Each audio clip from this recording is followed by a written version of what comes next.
The people who are trying to win in the short term in marketing are the exact same people who never build brand. You're going to find yourself in a sea of thousands and thousands of other people who do exactly what you do. I used to be this person. I used to be the person who would be like, well, it's just my opinion. Take what lands. Being safe in your perspective is probably one of the slowest growth strategies for your business. People do not buy information. We really are in this place of investing with people who see the world the way that we do. In order for you to stand for something, people are ultimately going to stand with you, yes, but they're also going to stand against you. Hello and welcome back to Ambitious. Today, we are talking about something that is absolutely crucial if you want to survive in today's current market of online social media and online marketing. And that is because in a day and age of AI, there has literally never been more volumes of content being put out on the internet. There has never been more people yelling at you and claiming to you that they are going to be the person to get you X outcome. Whether that is, I'm the person to help you grow your business, or I'm the person who's going to help you to get fit, or I'm the person who's going to help you to get insert outcome. Every single person on the internet is marketing different outcomes. And oftentimes we're doing this in saturated spaces. You're going to find yourself in a sea of thousands and thousands of other people who do exactly what you do. And so a question people ask is if the market is becoming more saturated and there's more and more people that are moving online. And we see this from data that the online space, whether you are a creator, a service-based business, a personal brand, it is rapidly growing. And so what we know is that it's more important than ever in today's current ecosystem to stand out. But the question that most of us have is, how do we do that? Is it based off of more content volume? Is it based off of our messaging? Is it based off of our sales process, our brand aesthetic? And there's many different ways that we can answer that question. But for today's purpose, of one of the things that I know is a completely crucial element that every brand and business has to have established, it is their brand point of view. Because the reality is, someone investing with you today is not just doing so because you've got testimonials, because guess what? So does everybody else. They're not investing with you just because you're the person who really cares about their clients, because guess what? So do a lot of other brands and a lot of other businesses. They're investing with you because of you. And the question is, okay, well, what about me? It's your perspective, your point of view, and frankly, what actually separates you as a brand. The problem is most people don't actually know what separates them as a brand. So because of that, they end up just sounding like every other person on the internet. So today we're going to fix that. And we're going to tell you a couple different things. Number one, why this is so completely crucial to mastering right now if you are an online brand or business. I also want to help you to know whether you are somebody who truly does have a brand point of view. And what's the difference between just being like, I have an opinion on this thing that I saw versus having an established brand point of view. And again, opinions and a brand point of view are not the exact same thing. And I'm also going to talk to you about what you will start to see happen in your business when you actually establish this. Because of all the businesses that I work with, the people who actually have an established brand point of view will see a domino in the ease they're going to have in scaling their business. And I'm going to talk about things you're going to start to see happen in your sales, in your marketing, as a result of really mastering this point of view. Having a point of view as a brand also has 3 crucial qualities that everybody must have as core ingredients, which we'll go over. And also, I'm going to walk you through 4 steps to determining what your brand point of view is. So with all that being said, let's get into today's episode.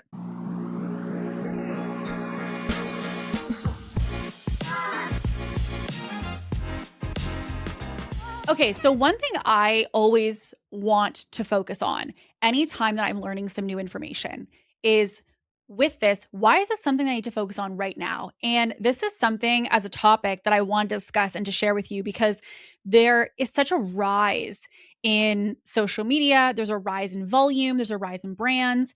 And so as a result, your consumer, the person who's thinking about investing with you, but also potentially looking at 5 or 6 of your competitors, the person who's doing that shopping is going to need what we're discussing today to make the decision to move forward ultimately with you versus somebody else. And so I was looking at the stats around like why this is really, or how this is really showing up today. And it says that 77% of consumers say that they buy from brands who align with their values more than anything else. They are not buying information any longer. They are buying alignment. As a result, also, we saw that the most followed brands in the online space are now not being seen as those that have the most credentials, but they are now actually those that are the most highly and clearly positioned. In a market, in the online marketing space that is saturated with quote unquote authentic content, a clear point of view is actually the real differentiator now. So it really goes to show that, before, when I started years ago, so this is probably like 8 years ago. When I started 8 years ago, it was all about credentials. It was about who has testimonials, who's got frameworks, who's got, the Forbes on their website, who's got articles, who's on TV. There was all of these things that we could showcase that we perceived or believed were an anchor to say that we were credible, that we were somebody to be trusted. But now, because so many people have those different ingredients in their marketing, the consumer is left with, okay, well, who should I trust? Who do I know to invest in? And so now they're looking for someone who resonates with them. Again, back to that word alignment, back to that word of values. We are looking for someone we can trust. And we are in, truthfully, a lack of trust market. I've talked about this on the last couple episodes, that because of, AI can make fake video now, AI can write copy, AI can do a lot of things. As a result of these advances in technology, it's also creating this kind of shifting of the scales where we're needing more of an emphasis on the human factor, the human connection. And so if you are not sure how to plant those human connections, that's what I want to teach you today. Because if you are someone who doesn't have a true brand perspective, it means that you're really going to sound like everybody else. And so if you don't know how to stand out, how are you going to get someone to stop and to pay attention, or to stop and to connect, when you're just another in a huge group of millions of other people who do the exact same thing as you? So I want to first kind of give you some things to think about if you're like, well, I don't really know if I have a brand point of view, or do I feel like I have a brand perspective? I feel like I do, but I'm not really sure. I want to give you some things to consider. Your content, if you're posting marketing online, it gets maybe engagement, but it never really stops someone in their tracks. Like it'll get like, oh yeah, like love this, or like that's great, or like so resonate, or like love this post, but you're not really getting people activated. You're not getting people in conversation. You're not getting them asking critical questions. You're maybe not even getting them in a rebuttal with you. It's very polite engagement if you do get engagement. People often say, like, as I said, love this post, or also said as love your vibe. But if I ask them what you really stand for, like what are the things that you are bullish on as a brand, how confident would you be that if I asked someone in your audience that right now, they would be able to list out 3 to 5 things? And if you don't have a lot of confidence in that, this could be why we need more of a solidified brand point of view. Also, if you are somebody right now who feels like maybe you are attracting inquiries from people that technically have the problem that you solve, but they're just not quite right, in the sense of that it's really not the ideal client that you thought you'd be working with, or that you thought you would be attracting or connecting. And you also feel like as a result, you're wondering, like, is my brand or is my message really pre-qualifying people? Because if so, how did this person get into my ecosystem? Look at your socials. Okay, this is something that I really ask people to be critical. Like, try to just for a second zoom out of yourself, zoom out of your bias, and look at your socials and say, do I feel like someone else in my niche, or really anyone else in my niche, realistically could have posted this? Because if you feel that that's possible, it's really an indication that you don't really have any differentiator, meaning that you look like a sea of others online. And I actually had someone this past week who was looking for design inspiration for like how to design some things for their socials. And when they were looking for design inspo, they were like, I went down the rabbit hole, and every single brand of like business coach, all their stuff looks the exact same. Like everybody's carousels look the same. Everybody's content looks the same. Like it all literally looks identical. There's no originality to any of these. And while we all love, okay, if it's working, don't change it, the other thing we want to recognize is if you blend into a sea of others who do exactly what you do, how does someone know that you're different? How does someone know that you're truly for them? And this is really where, again, your perspective and point of view are really essential to master. So, if you also are someone who likes to soften the blow, and I want to be very clear and like throw myself on the stake here. I used to be this person. I used to be the person who would be like, well, but like it's totally up to you, or well, it's just my opinion, or like, take what lands. Like I don't want to kind of like rock the boat here, or like, this may not work for everybody, but whatever works best for you. What leader, what person who really is going to charge a group of people toward a core belief is going to say, well, that's just my opinion and take what works for you and well, whatever you feel. And it's okay if that doesn't land. If you are someone softening your message because you kind of secretly fear that if you were big and bold about your beliefs, that people might not agree with you, then you need to sit down and pay attention to today's discussion because full transparency, this used to years ago be me. I was so worried about, as an analogy, if I say blue, I'm going to upset the people who like yellow. And if I say yellow, I'm going to upset the people who like the pink color. And it really made me realize that I was just becoming this like really ugly color of all these little colors combined together. I wasn't really solidifying. If you stand with me, you stand with yellow, which is a certain belief or values that I have. And so one of the easiest ways to blend in is to soften your perspective. It's to soften what you really need to say and what you truly believe. Because when you do that, it really doesn't make it clear to the person who's consuming you why they should listen to you or why they stand with you. And as a result, they don't really know when they follow you, buy from you, consume you, what they're even really buying into because you're not clear about it and it's foggy for you, which is why it's also foggy for your audience. So I want to kind of break down what really having a true brand point of view is, not just an opinion. And this distinction is really important because many of us are like, yeah, well, if someone asks me on a podcast, I have a perspective on X or I have a thought on X. It's not to say that you don't have a thought about it. It's to say, is this something that really is yours as a brand versus something that is just an opinion you share? And I want to break down the difference because it's a granular thing, but it is very, very important. An opinion is reactive.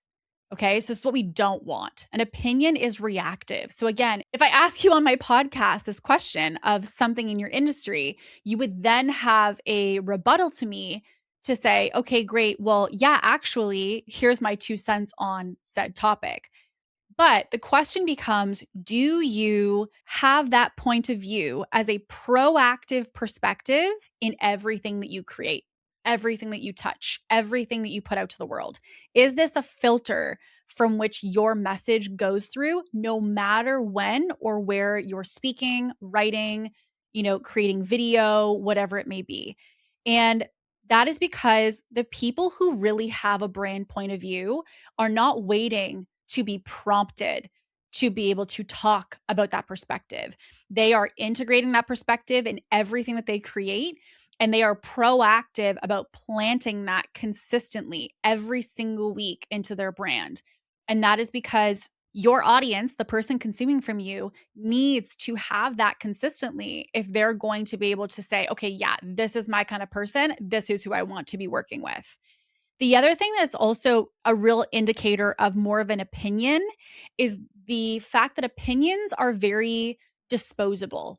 And what I mean by that is like, I will see people, and this is the fastest way for me when I'm auditing a brand. So I'm just going to kind of break the fourth wall here. If I look at your social or if I look at your marketing and I feel like on a Tuesday, you say something, and then on a Thursday, you say something that kind of contradicts the Tuesday, and the following Monday, you're now contradicting something that says both those days, it tells me that you are basically just saying and doing whatever you need to do in a given moment to write, publish, produce something that feels quote unquote activating, but it's not actually you. You're just trying to leverage every single moment in front of you in whatever you think is the right thing to say. And so typically, a point of view, a true brand point of view, is something that is congruent and consistent over time. So this is not something that you should be changing all the time. This is something that you have as a belief. It is something you believe to be true and that you will endlessly defend to be the truth of how you do your service or your brand beliefs at that. So ask yourself maybe right now, how often are you kind of switching between beliefs? Or how often do you feel like, well, if someone prompts me, I'm happy to give them my perspective? Because if so, it means that you may be playing a little bit more in the opinion bucket than you actually are playing in the brand point of view bucket. And again, that's what I want to help you to shift and to adjust today. The other thing that an opinion type of person will do is that they'll have more language around, again, softness of things like, well, I prefer this, which kind of is more, it's more passive, it's more gentle, it's more, again, kind of back to that mindset of like, whatever works for you. Like, there's a couple different opinions. It's really relative. Like, it's always about softening. Whereas a point of view basically says, here's what I believe to be true, and here's why most people are thinking about this the wrong way.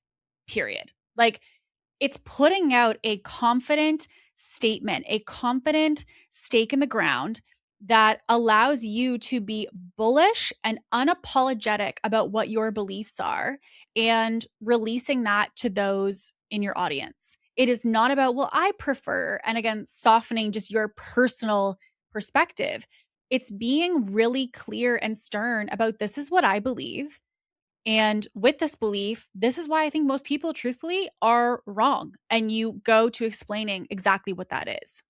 When I see this contrast of opinion person versus the point of view brand, if I'm going to be honest, I think the reason that people stay at that opinion level is because having a point of view requires commitment. When you are a brand, to actually have a true perspective on something, you have to commit to whatever that perspective is. So like for me, I genuinely believe in heart-centered business. Like I don't believe that you should ever need to be like, manipulative or like go against to be able to win in business. And like, could you put me on a panel with other people who are like, well, what about this and what about that? And isn't this technically not heart-centered? I would still defend it day in, day out without question. Another one for me is ethical marketing. Like I believe you can be incredible at marketing while also being ethical and being considerate of how you are marketing to people, i.e. think about the end consumer. And again, there could be people who say, well, all marketing is manipulation and blah, blah, blah. But at the end of the day, my belief is like, listen, I am not going to move my perspective and I'm not going to adjust my lens on either of those topics because it's literally the way that I've built my business. It's the way that all the businesses that I've scaled have done it. And all of them have had an underbelly of those principles. So like, it's just not something I veer from. And when you have to be consistent, it asks you to really step forward and to take a stance on something. And so businesses that stay as an opinion, meaning you're kind of not trying to rock the boat, you want to stay a little bit softer in your approach. You're trying to be like, well, I could see it this way, but I could see it that way. When you play that game, it basically means that you're blending in. And the simple way that I could explain it is that being safe in your perspective, being safe in the opinions you have, the stances that you take, the values that you stand for, is probably one of the slowest growth strategies for your business. Because I literally have this line that I say to clients all the time. I said, listen, if you don't stand for anything, no one can stand with you. So let's just take an analogy, political parties, which I'm not going to get into in detail, but the basis of a political party is the fact there's very clear things. If you stand with this political party, you stand with these beliefs. If you stand with this political party, you stand with those beliefs. Who do you stand with? You can't necessarily be like, well, I see this one point from here, but the one point from here, but then this point from here, but then this point from here. At the end of the day, you still are technically going to have to stand with someone in your decision. So when we think about our beliefs, we want to recognize that if you yourself in your business do not stand for something right now as a brand, as a company, nobody can stand with you. So this impacts a lot of things, which we're going to get into, because if you actually had a point of view, you could see things start to adapt within your business. You could see things start to shift in a lot of different buckets. One of them that is probably the most impactful is the sales side.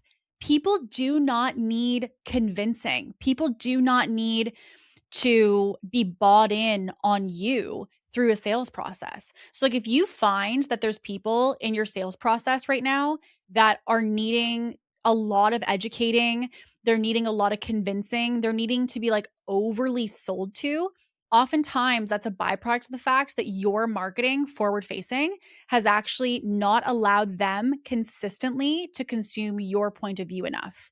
Meaning, if you only have your point of view and let's just say 1 out of 5 posts a week, or maybe you have 1 out of all of your posts each month, that your point of view is very, very clear, it means that when someone comes into your sales process, they actually kind of don't know where you stand. So they have to do a lot more clarifying and a lot more information gathering to feel solid about going into investing with you.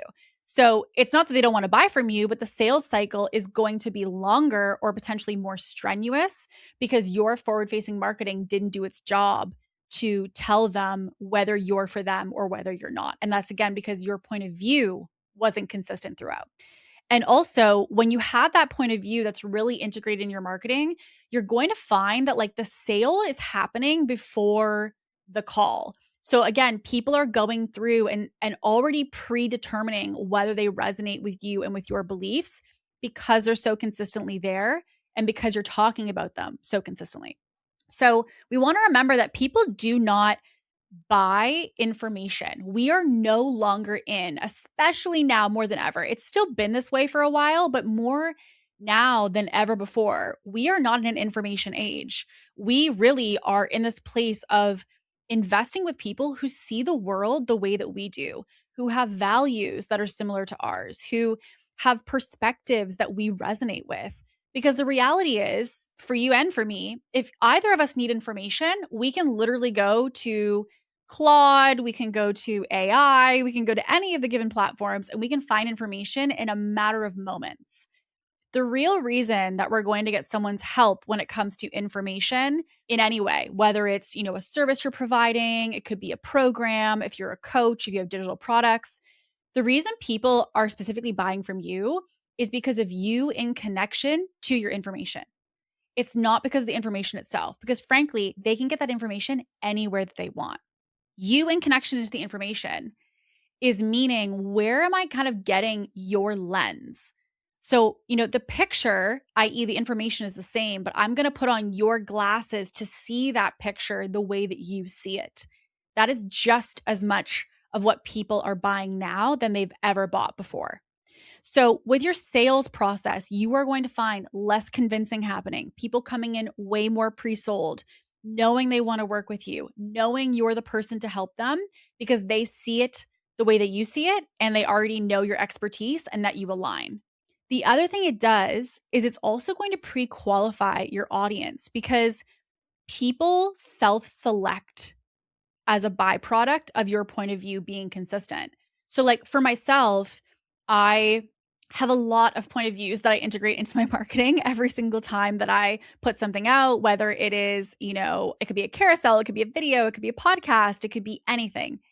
And when I put out those episodes or those carousels or those reels, people are auto filtering whether they agree. So like if somebody is, really more in the feminine in their business, they want to lean a little bit more into human design, they want to lean a bit more into the intuitive side of business, I'm probably not the coach that you're going to be hiring. And I, by the way, fully support that decision because I'm not someone who leans into that being the core of how I run and do business.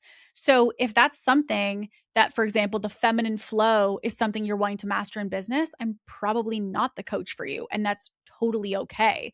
You would self select that going through 2, 3 pieces of marketing. You would know that instantly when you see me talking about data and strategy and actually understanding frameworks and things like that. That's something that you would learn through skimming any of my stuff. So it means that you will self select yourself out.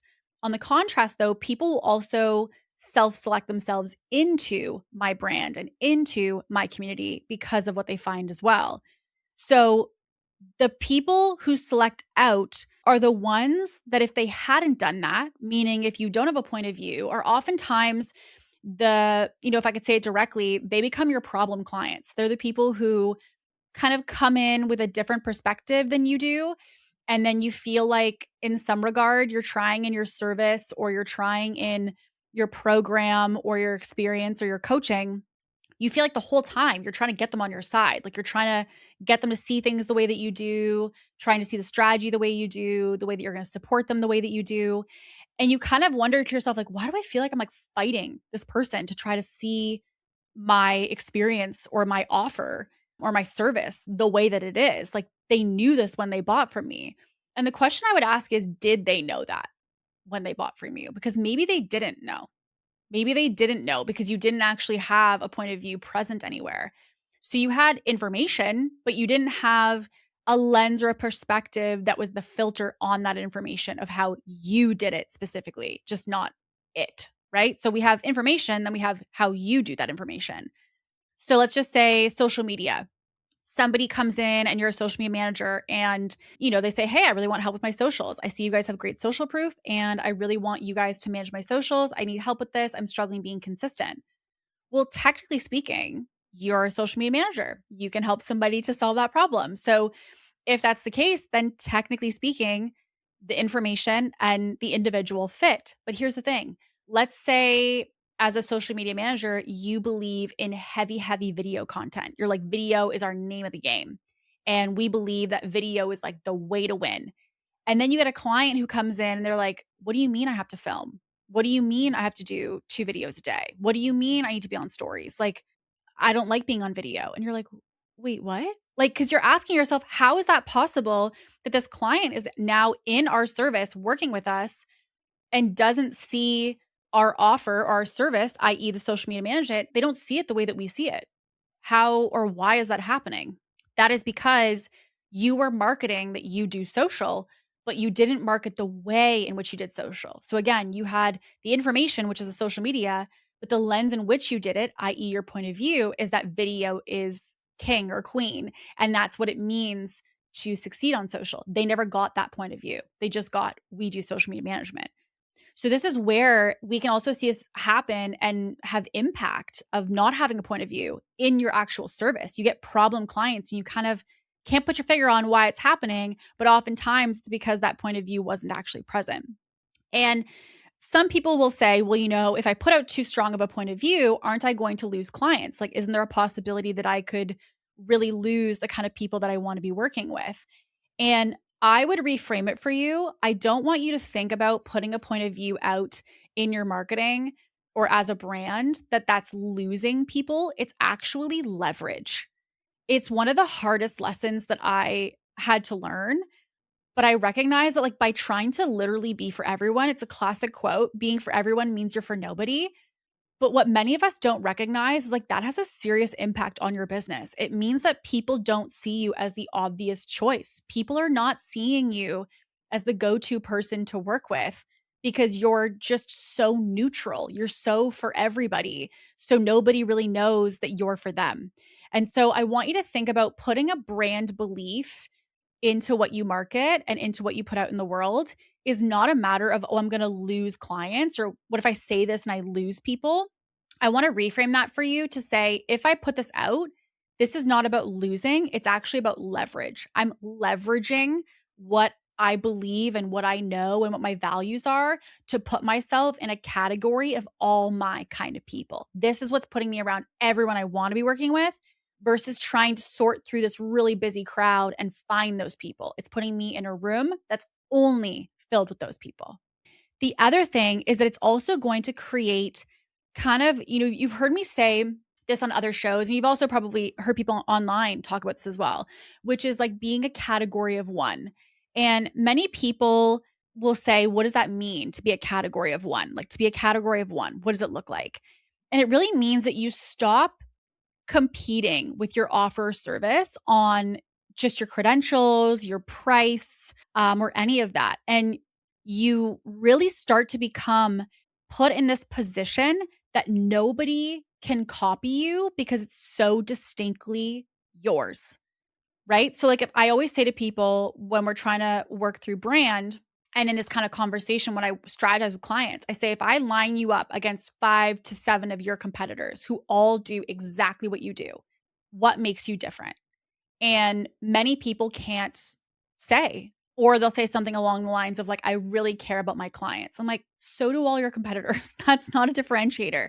Like, this is where we got to get really clear on what really is your thing.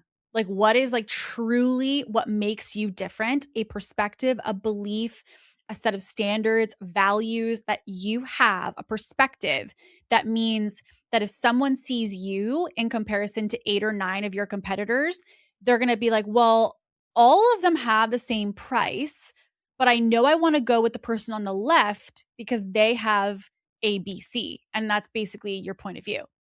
So many times when we feel this like resistance of we're like trying to figure out, okay, well, like, how do we stand out? How do we stand out? Standing out is not just about your offer. It's not about your price point, being higher, being lower. Those are really, granular things. When you are someone who wants to stand out, what you need to be asking yourself is, what separates my brand perspective from the lineup of other people who do what I do? And I want to be here as just a voice of, I guess, validation for you. This is not something that a lot of people know. And it's why a lot of brands struggle to get seen in a sea of other people who do what they do. And it's because sometimes we're not really asking ourselves that question. We have this kind of assumed belief that, of course, if people will watch my stuff or they'll consume me, like they'll see why I'm different, like they'll see why I'm unique. And oftentimes it's that assumption that actually is what over time kind of erodes our ability to grow and ability to be like, hey, that's my person. That's who I want to be working with. So the thing I want to also recognize is that when you have this point of view, I want to also tell you it compounds. Like, it needs to be the central belief, again, that's consistent, congruent, and it's throughout everything. And what ends up happening is that I almost want you to think about your brand point of view as like seeds that you're planting. Okay. So I want you to visualize like the marketing or the online marketing space is like this ground of soil. And every single time that you have a belief, you are planting a seed, planting a seed, planting a seed.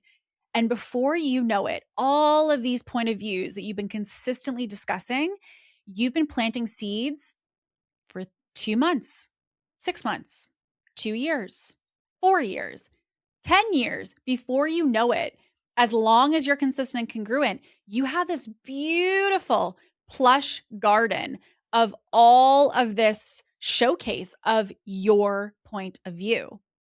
So the person who is consistent at planting seeds will basically have the biggest harvest of anybody else in their category.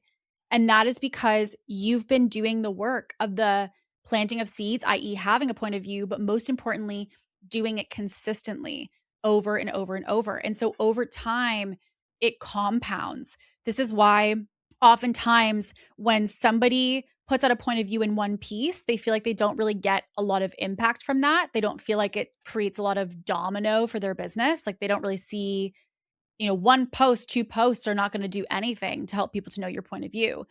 We're talking every day in some piece going out somewhere, every week, some piece going somewhere, every month, every quarter, every year. And like for myself, I have had the same point of view for what is now 8 years now. Like, this is not something that I just decided yesterday. I feel this way. This is something that's been consistent from the day that I started my business.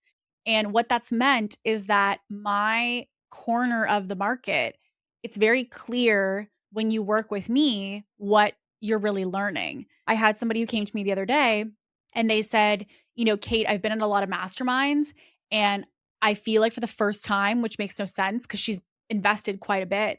She said, I feel like this is the first time I'm actually learning business. Like it feels like I went to business school because this is not just like content or it's not just, a quick tactic about something. Like I actually feel confident as a business owner. And what I have always believed since I ever started this business is that I didn't want to be like an Instagram coach. Like I just never saw myself as, yes, I market on Instagram. So it's like so weird to say that. I market on Instagram, but I never saw myself as an Instagram coach. I always saw myself as someone who was a business coach who leverages Instagram to market myself. And I think it's a big difference. So what I've done over years is I've spoken to that. I said, listen, I'm not the coach you want to work with if you're like, ooh, what hooks do I use? Like, yes, can I technically give you a resource that helps you with hooks? Sure. But that's not the basis of our work together. Like you are going to understand marketing. You're going to understand sales. You're going to understand building a product suite. You're going to understand how to master retention, how to do automations, operations, team delegation, brand strategy. Like if you're in a program where they're like, these are the 5 content types, like I am not like, yes, like you're gonna have a very different experience because I'm not that person. Like I just don't do that. So when you start to have people who are then in your ecosystem who basically reinforce that this is the first time I feel like I'm learning real business, it means that what you're marketing and those seeds that you're planting are actually compounding into pulling in the right kind of people. So the good part about the consistency around planting this point of view is that it's going to help you to really call in the most dream clients. It's going to grow more and more that you do it. And it also starts to take a life of its own. Like I also have had, full transparency, people who have come into my ecosystem and I've had a consultation or they've messaged me in the DMs and they're like, listen, like everyone says when I'm really ready to level up, like I should work with you. Meaning if I don't want to just do content, if I don't want to just, again, just like really frankly learn Instagram strategy, that I really need to be working with you because it's like when I'm actually going to learn the true structure of growing a scalable business. So, and this is like my competitor. Like I had somebody who signed with me years ago and that client knew my competitor and she said, hey, I'm going to work with Kate. And she was like, oh my God, you're going to love it. Like this is like going to be such an up level for you. Here's my competitors saying this to be like, hey, like this is what this means for you and your business, which means I know what I stand for. My competitors know how we're different. And the client knows why they come to me versus another business coach that you could search up on Instagram. That is the clear power of having a point of view and being really consistent about what that is. So, in order for a point of view to work, I want you to think it has to have 3 core ingredients, okay? So, these 3 core ingredients are required for any point of view that you're going to put on the internet connected to you and to your brand. The first one is going to be that it has to be rooted in real experience. It needs to be through something that you have lived, that you've gotten wrong, that you have figured out the hard way. It needs to be something that you've made yours. So I want you to ask yourself, let's just take 30 seconds right now and ask yourself, what is something that you really are super convicted on when it comes to your brand? Like, what is something that you are so deeply passionate about, so deeply convicted on when it comes to you and to your offer or your service? Just takes 30 seconds right now and just think of something. And I want you to use this as an anchor for how we're going to go through these questions. Okay. So think of 30 seconds. What is a belief that you are convicted about when it comes to your offer, your service, your brand? Okay. So now that you have that, I want you to park that in your mind. And I want you to ask yourself, where did that belief come from? Why do you hold that belief? So was there an experience that you had? Was there something you saw? Something that you believed to be true, but then you realized you were wrong? Was there something that you tried? Was there a story connected to this perspective? Right? So for me, my example of this would be like, I believe in heart-centered business, which basically means I believe that you can be a really good human and scale really fast as well. It's not one without the other. You don't have to trade in your soul to be able to scale. And where I got this wrong, or kind of like what led me to experience this, early on in my business, I was provided a strategy by someone who's very successful, and they're incredible. I don't have any issue with them at all. But they provided me a strategy and it just didn't align. Like the strategy that they were doing was very effective. It did get great results, but it just didn't align with me. And I couldn't kind of put my finger on where it didn't align or why it didn't align. I was just like, this doesn't feel like it's for me. It felt too transactional for the way that I wanted to do business, which was more relationship driven. So I kind of said, listen, like, I'm not going to do that strategy. Like, I'm just not going to do it. And they said, listen, like, this is what's working right now. If you don't do this, like, I don't know that your mode or your like model is going to work. And I said, listen, I can totally appreciate that, but I really feel like I need to give this a go for the way that I want to do it, because I feel like this is, this feels like what I need to be doing, this approach. And they're like, okay, great. So I got it wrong. I went to like, I had this experience where I had to figure it out the hard way, that I wanted to use relationships and content and organic social media to grow my business, not transactional, it's all about the numbers, just volume, all of that to be the way that I grew my business. And so I really looked at that experience to be part of the way that I shaped my point of view of how I decide to scale, how I generate leads, how I operate in my business is all centered based off of that now. So ask yourself, ingredient number one is, with that point of view, what was the experience, the thing you got wrong, that you did, that you figured out the hard way, that leads you to have that experience? Okay. Second, a really good brand point of view is also something that reframes something for your audience that's very familiar. So it doesn't necessarily introduce some new idea. It takes something that people already believe and it flips it, or it deepens it. So if people could arrive at your point of view without you, it's typically not a distinct point of view enough. Okay. So this is really not a matter of like saying, okay, I am going to introduce this new crazy idea.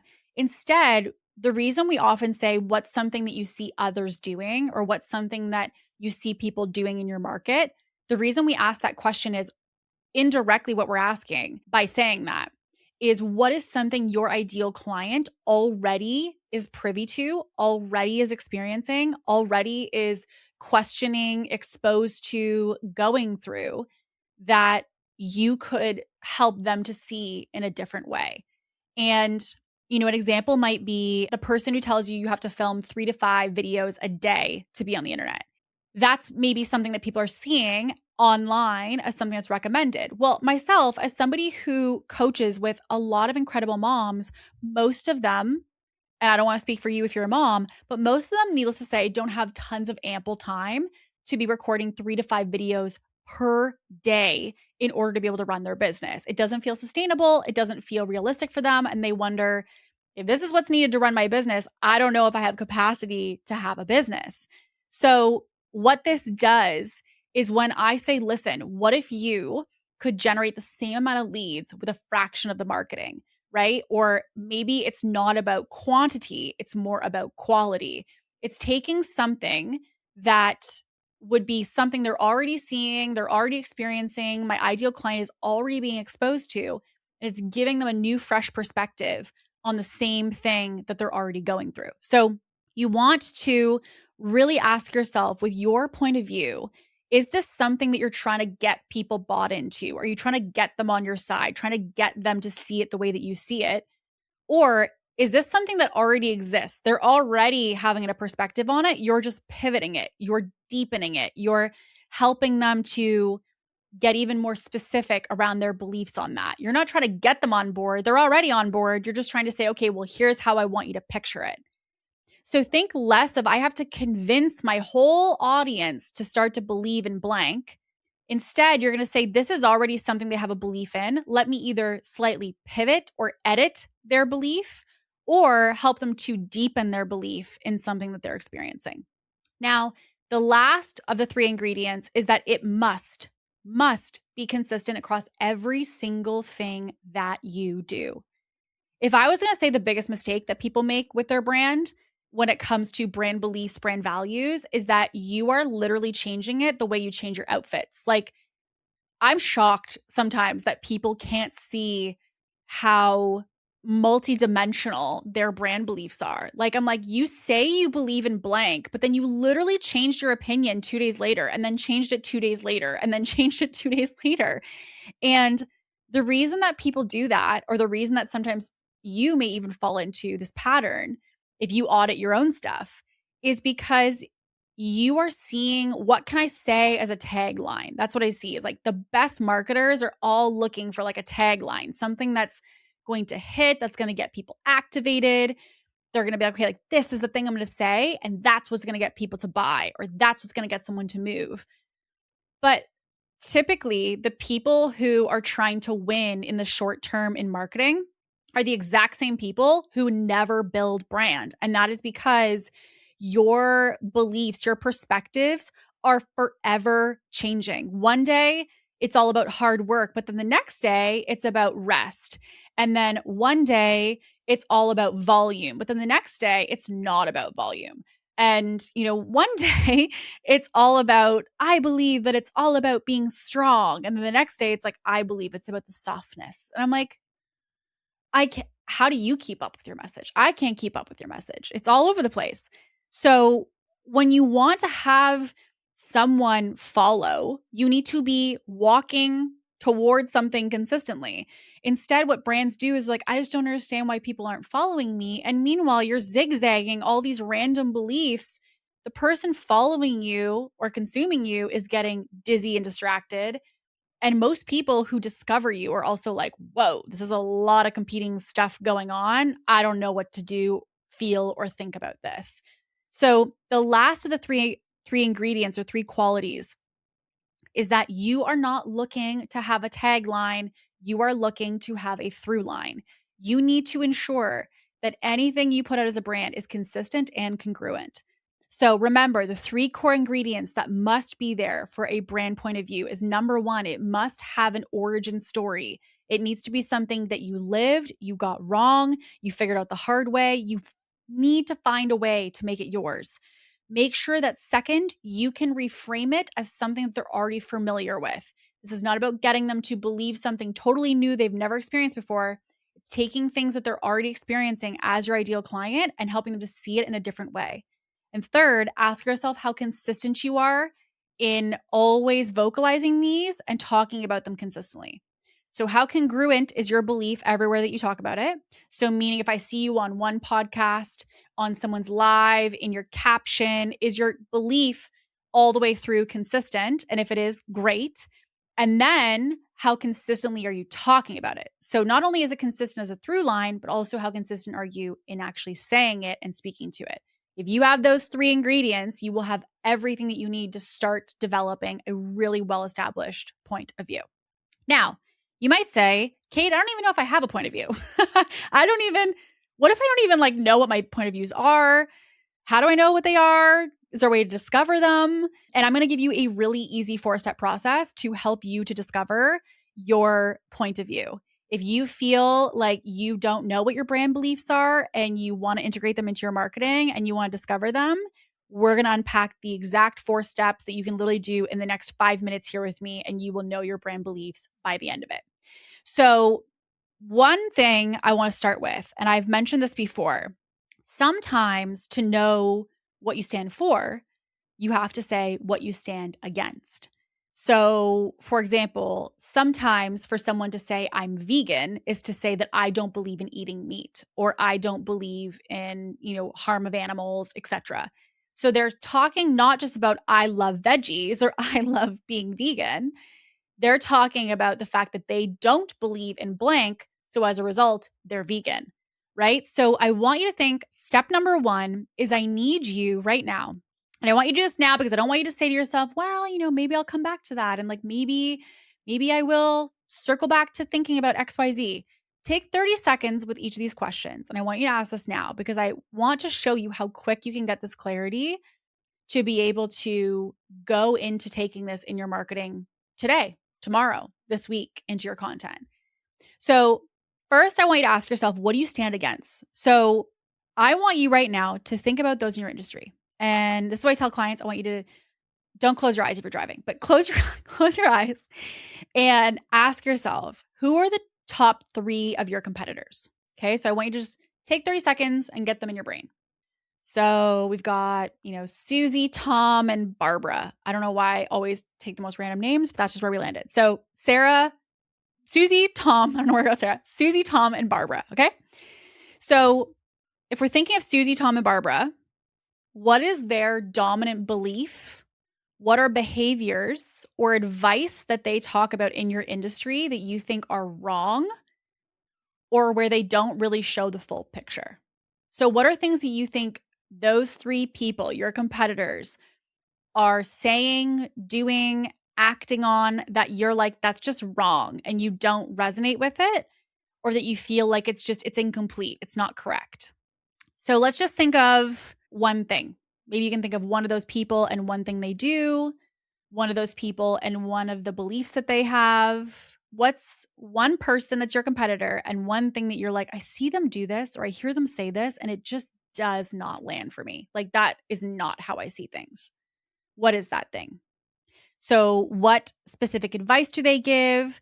What kind of version do they have of things that they talk about? What outcome maybe have you seen that it produces that it ultimately ends up not working or that it's in the past has failed? And I want to be clear, this is not just about like picking at something to pick at it. It's not just saying, well, I guess I would say this about it. It needs to be something that you truly believe, that you truly see as like, I genuinely disagree with that, or I genuinely don't see that that's the approach we should be taking. It's about naming something that your clients are going to unlearn when they ultimately end up working with you. So the core question is, what is everyone in your space saying or doing that you fundamentally disagree with? Okay, so that's like step number one. What is something that everyone in your space is saying right now that you fundamentally disagree with? So that's step number one to creating a point of view. Step number two is, why is that a problem? So I want you to take a second. Okay, think of that competitor. Think of something that they do believe or say. And I want you to ask yourself, if someone from your audience was to believe that person, was to do what they do, was to act on that, what is the cost of someone adopting that belief? What's the cost of someone in your audience going and adopting that behavior? What does it actually produce if someone was to actually go follow what that person is doing, saying, or believing? What's the cost of that? And I want you to think, maybe you can ground this into something that you've witnessed, that you've experienced, that you have seen repeatedly with people that are your clients, right? So, for me, I was saying that there's a lot of people who are like volume, volume, volume. Like it's always about more, more, more, more, more. And why it's a problem for me is like I've seen people who have come from other offers where it was all about volume, volume, volume. And they're like, I'm literally thinking about giving up on my business because I hate marketing so much in the way that I've been doing it. And I'm like, the cost of doing marketing someone else's way could be the difference of whether you're in business or not. Like, yeah, we need to get you a new approach. Like, we can't have you quitting your business because you just hate the fact that you have to live on social media every day. Like, there's other ways to do this. So what I want you to think about is the cost. Why is it a problem for someone to have that belief or integrate that behavior? i.e., what goes wrong when people follow that advice or they hold that belief? Okay. So in step one, you established what you stand against. And once you have what you stand against, then you're going to ask, why is that problematic? Why is that a problem for people? Then we want to ask in step three, what do you believe to be true instead? What do you, with that thing that you've got as your example, what do you believe to be true instead? And maybe with clients even, you can ask yourself, what do I do about this? What do I help people to do, to integrate, to execute, to kind of overcome this or to tackle that? I want you to really think about how what you believe is connected or shown in your work, in what you teach, in how you support people, in what you offer. You want to ask yourself what you do differently and why does that produce a better result than some or most of your competitors? Okay. So we've determined what we stand against. We have determined why that thing we stand against is so problematic. And we've also now asked ourselves questions to say why we believe differently and what we help people to do about it, to stand with us and to stand with our perspective. The last of the 4 is, why should your audience care? So why should your audience take that personal belief? What does it mean for them? What's going to happen? So we talked about the cost. So there's 2 ways I look at this, which is like the implication that's going to happen to them of doing the wrong thing. But if they did the right thing, if they did what you recommend, if they followed your process, if they stuck with your belief, what would be possible for them? What could they achieve? What would be an opportunity that they could have access to? So I want you to tell me, why should your audience care about adopting this belief? Why should your audience care about getting on your side of the table or agreeing with you? And I want you to connect it to a result that they want or a problem that they have. This is where your point of view will stop being a philosophy and it will actually start becoming something that's really a reality for them, that they can see themselves in, that they can feel like they can start to experience almost because of the way that they're able to see it. So you want to ask, so what, right? Like, why does this matter to someone who's listening to your opinion in a given moment? Why should they care? So we know that every point of view has to have 3 ingredients, right? It's rooted in your real experience. It's something that reframes something they're already familiar with. They don't need to take on a new belief. It just repackages or rewraps an existing belief they have or gives them a new lens on it. And it has to be super consistent. But if you don't know what your point of view is, we can go through this exercise of these 4 steps to really discover more point of views that we have or more beliefs as a brand that we establish. So we can ask ourselves, what are the things we stand against? For each one of those, why is that thing a problem? Why do you believe something else instead? And how do you help people to overcome that? And 4, why should your audience care about your belief and getting on the same page as you? I.e., like, why is this something so crucial to what they want to experience or the outcome that they desire? And I want to tell you and paint the picture a little bit for you of like what's possible and what's going to happen when you do this. In the short term, when you have more of a blunt point of view, I'm going to be very honest. I'm going to kind of pre-handle for you. You're going to feel exposed. You're going to feel like you could get pushback. Maybe someone will tell you you're wrong or that they see it a different way. And I actually want to tell you that that's not a warning sign that you're doing something wrong. It's actually the complete opposite. It's actually an indicator that you're doing something right. Because in order for you to stand for something, people are ultimately going to stand with you, yes, but they're also going to stand against you. You're going to have people that disagree with you. That's just how it is. So I also want to plant a seed that if you really want to create a brand and you're like, I want to create this like, really deep, rich, connected audience, that's incredible. And you also want to recognize that in order to do that, you have to be okay with some people just not seeing things the way that you see them. It doesn't make you wrong. And it also, to be honest, doesn't make that brand wrong. It just means that you guys see one thing through very different lenses. And so then your audiences can pick whose lens they feel they resonate with most. Now, then when you start to do that out of the short term, we kind of go to like the medium term in the sense of like the next phase. That's when people find you because of the things that you say, because you're so clear on your beliefs, because it's so not wavering and not inconsistent and not all over the place, because you're like, this is who I am and I'm unapologetic about it. This is how it is. If you stand with me, it looks like X. Once you do that, people are going to start to find you because of the things that you say, because of the beliefs that you have. And so it's when someone says, oh my God, I've been literally thinking about this, or I've been, stewing on this myself, or I've thought about this, and I've just like never heard someone say it like this, or I've never heard somebody communicate this way. That's when you know that your point of view is really starting to be established in your brand and in your marketing. And third, which is like the third phase of what this looks like, is like your point of view becomes your reputation. So like for me, if I switched up tomorrow and I became this like really slimy, like let's just do this hack to get you guys to make $1 million. I'm like, you guys be like, what's wrong with Kate? Like there's something happening, because you would recognize it goes totally against everything that I've done. So just like on the contrast, when you have a really consistent point of view, when you have a really consistent perspective, that actually is planting seeds for your reputation. Every time you speak about what you believe and why, that's what's actually helping you to develop who you're going to be known for and what you're going to be known for. So people are going to start to refer to you based off of what you believe, not just on what you do. And this is like the top tier for all brands. Because again, let's remember and let's rewind a little bit, right? When someone works with us, they're not just working with us because of the information. They're working with us because our perspective around the information. And that's the center. If I could put it really simply for you, how to win today in today's current online marketing, it's not just about what you do, it's about how you do it. It's not just about what you know, it's about your perspective around what you know.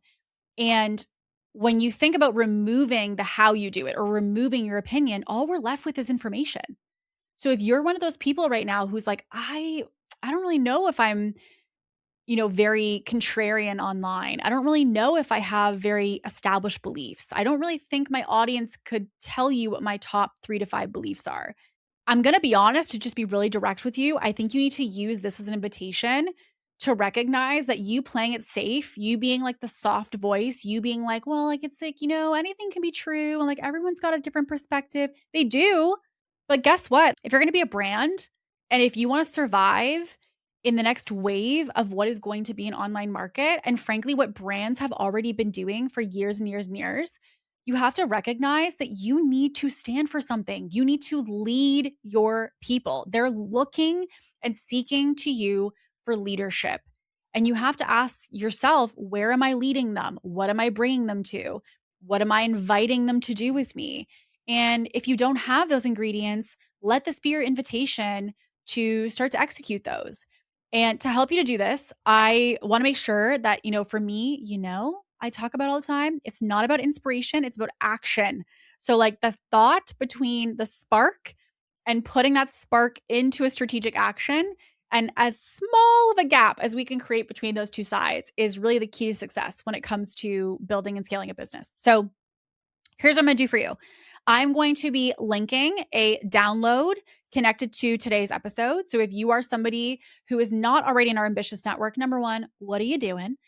2, all I would love you to do is to go into the link in bio. You can click to join our Ambitious Network to join us inside.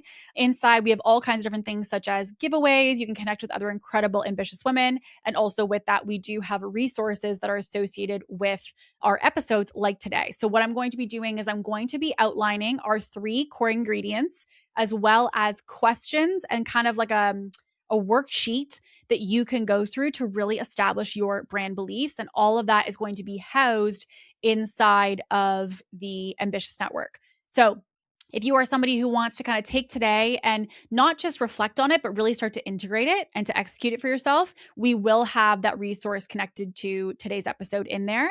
So again, you can message me the word ambitious on Instagram and I can send you the link directly. Or if you also want, you can head to the show notes below and there'll be a link there for you to join us inside. So love to see you in there. And remember, this is not something that's optional. This is not something that you're like, well, yeah, I should do that sometime. This is something that is the difference of your marketing, your sales, the right people in your offers. It literally impacts every part of your business ecosystem. So if you have not established these brand beliefs, or maybe you're like, I have really been more lax on integrating these and I got to get back into it, let this be your reminder to do so. As always, my DMs are always open. If you have questions, comments, things you want to share, takeaways, reflections, I can't tell you how much it means to have you guys be like, hey, I listened to X episode. I just went and did blank, or anything really. I have such incredible messages that come through every single week from you. And so I want to say for all of you who've messaged me, a massive thank you. And as always, if you guys have anything that you want to add to share with me into the DMs, always feel free to know my DMs are always open to just connect and to collab. So with that being said, I hope you enjoyed today's episode. And with all that, I will see you on next week's episode. And until then, stay ambitious.